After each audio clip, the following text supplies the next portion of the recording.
En France, le méga-feu qui a ravagé 42 000 hectares en Gironde reste stabilisé jeudi matin après une nuit plutôt calme, a déclaré la préfecture, qui s'attend à une météo plutôt favorable avec la levée de la vigilance canicule.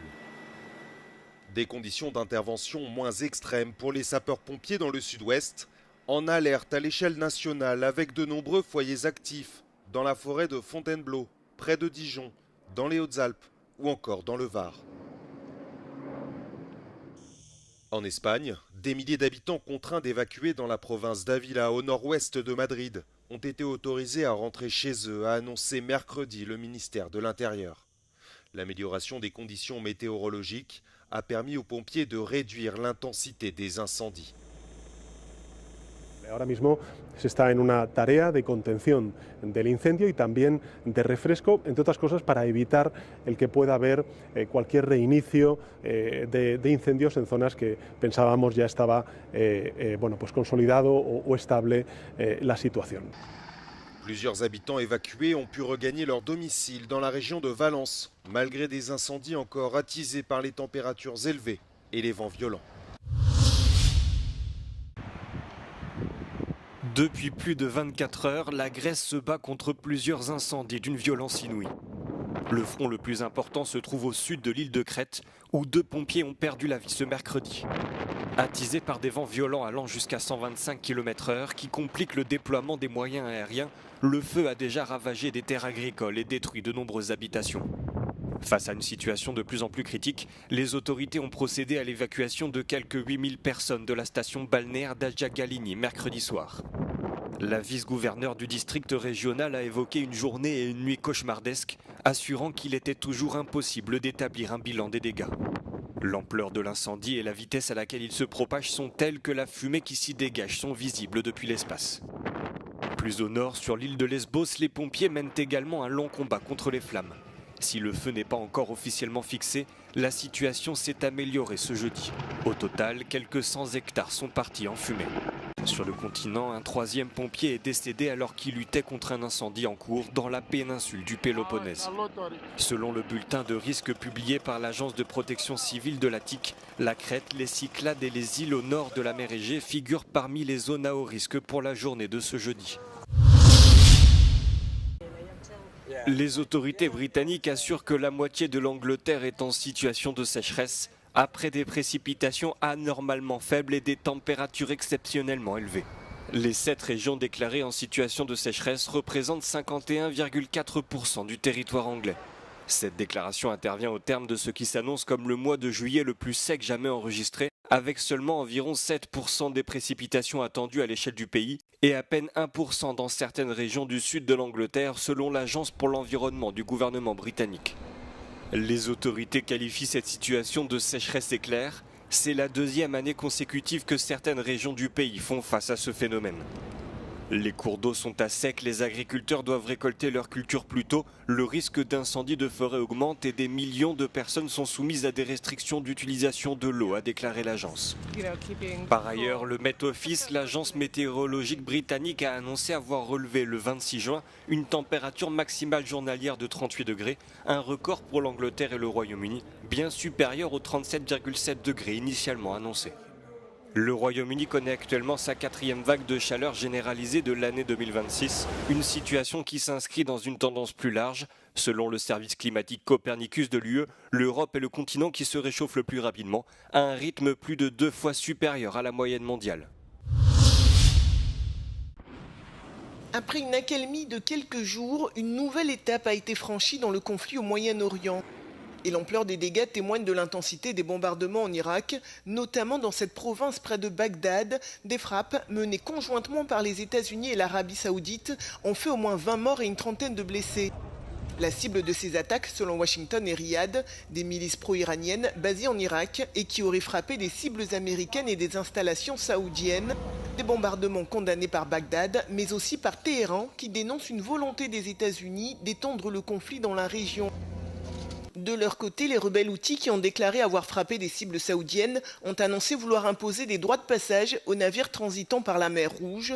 Les gardiens de la révolution affirment quant à eux avoir frappé 3 pétroliers qui tentaient de franchir le détroit d'Ormuz.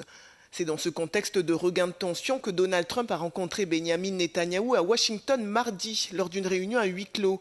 Les deux hommes ne s'étaient pas revus officiellement depuis le début de la guerre qu'ils ont lancée contre l'Iran en février.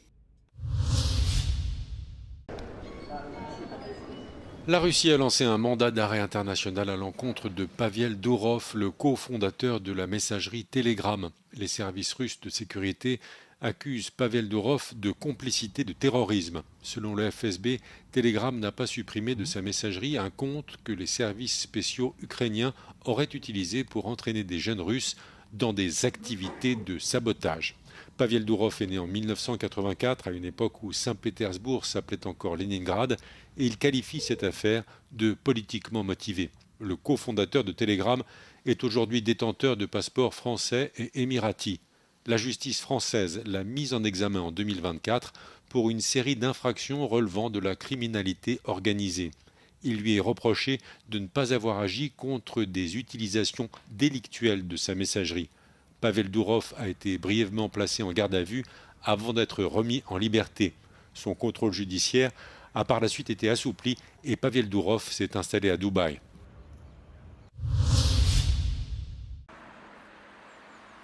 Nouveau coup de massue pour l'automobile allemande. Le groupe BMW prévoit de supprimer près de 8000 emplois d'ici fin 2027 via un vaste programme de départ volontaire. Après 6 semaines de négociations, les dirigeants et le comité d'entreprise se sont mis d'accord sur un plan ciblant les postes administratifs et de développement, la production étant exclue de ce dispositif. Ce programme devrait débuter en octobre 2026 et générer des économies annuelles d'environ 1 milliard d'euros à partir de 2028. Plus de la moitié des effectifs de BMW est basée en Allemagne. Une part importante des suppressions d'emplois devrait donc avoir lieu dans ce pays, selon les médias allemands. Confrontés à des défis comme la baisse de la demande, la concurrence chinoise, la pression sur les marges des véhicules électriques et les coûts de production élevés, les constructeurs et équipementiers automobiles allemands annoncent tour à tour d'importantes restructurations. Volkswagen, premier groupe européen, envisage jusqu'à 100 000 suppressions de postes. Porsche va faire partir 5 000 personnes, tandis que le rival direct de BMW dans le haut de gamme, Mercedes-Benz, a également lancé un programme de départ volontaire.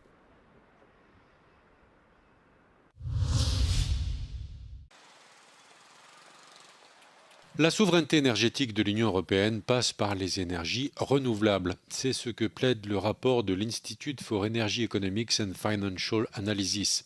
L'IEEFA est l'acronyme de cette ONG basée aux États-Unis, dont la spécialité est l'étude des marchés de l'énergie. Selon leurs analyses, le développement de l'éolien, du solaire et des pompes à chaleur a permis à l'UE en 2024 de réduire des 2/3 les importations de GNL en provenance du Qatar. L'ONG estime que l'UE pourrait encore réduire d'1/4 ses importations de gaz d'ici 2030. Pour atteindre l'objectif, l'Union européenne devrait installer chaque année 4 millions de pompes à chaleur, une soixantaine de grands parcs solaires et entre 5 et 6 000 éoliennes modernes. Dans son rapport, l'ONG note comme l'UE a remplacé les importations de gaz russe par du GNL américain et qatari. Les analystes y voient le déplacement d'une dépendance pour une autre. En 2025, les énergies propres ne représentaient que 26% de la consommation énergétique de l'UE, soit un volume largement inférieur à l'objectif de 42,4% fixé pour 2030. Les conclusions du rapport relèvent aussi le risque inhérent d'une dépendance croissante vis-à-vis de la Chine, la superpuissance montante en matière de panneaux solaires et de batteries lithium.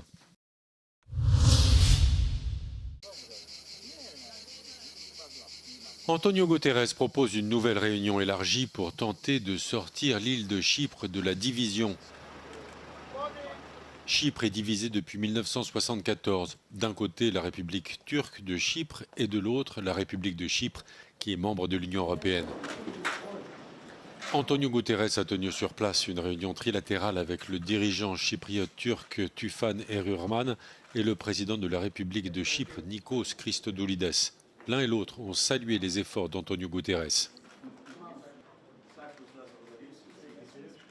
Based on our discussions on the way forward, I decided that I would convene another 5+1 meeting after adequate preparations on confidence building, methodology and substance taking into account the convergences already achieved.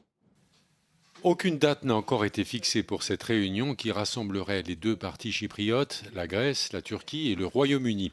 Les Nations Unies sont considérées ici comme des facilitateurs et l'Union européenne ne participe pas directement au format des négociations. I don't want to have more 5+1 meetings without result. I want a successful 5+1 meeting in order to pave the way for a solution to be achieved. Les pourparlers de fond sur la question chypriote sont au point mort depuis l'échec en 2017 des négociations de Crans-Montana. Le président de la République turque de Chypre, Tufan Erurman, explique aujourd'hui vouloir une solution en accord avec la Turquie.